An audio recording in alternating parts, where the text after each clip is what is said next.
तो आज हम बात करने वाले हैं भोजपुरी इंडस्ट्री के पावर स्टार कहे जाने वाले या पियक्कड़ स्टार कहे जाने वाले बड़े भैया पवन सिंह जी के बारे में, जो हमेशा नशे में चूर रहते हैं। हाँ, उनका एक छोटा सा वीडियो क्लिप जो है कि बहुत ही तेज़ी से वायरल हो रहा है, जहाँ जो है कि डिम्पल सिंह और अरविंद अकेला कल्लू को जो है कि वो गाली देते हुए नज़र आ रहे हैं।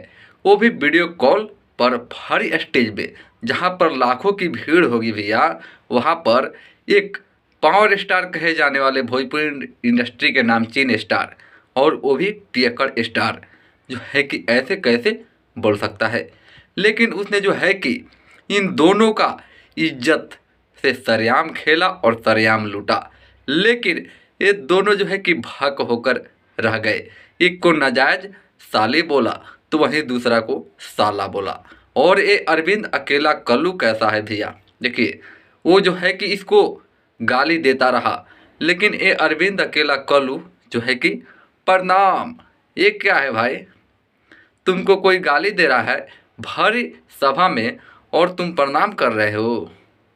आखिर क्यों यार, तुम उसके साला हो का? पवन सिंह के साला हो? अगर पवन सिंह के साला हो तो हम लोग का भैया है, तो तुम हम लोग के क्या लोगोगे भाई?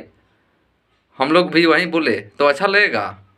और उसी में के जो है कि है ए डिम्पल से साली बोला जाता है, लेकिन कहाँ से किस हद तक किसी को नाजायज साली कहना उचित है, अब आप ही लोग कमेंट करके बताइएगा। और दो सब जो है कि उस पियक्कड़ स्टार के बारे में जो है कि ज़रूर लिखकर जाइएगा। तो चलिए दोस्तों, मिलते हैं फिर अगली वीडियो में, तब तक के लिए जय भोजपुरी, जय बिहार।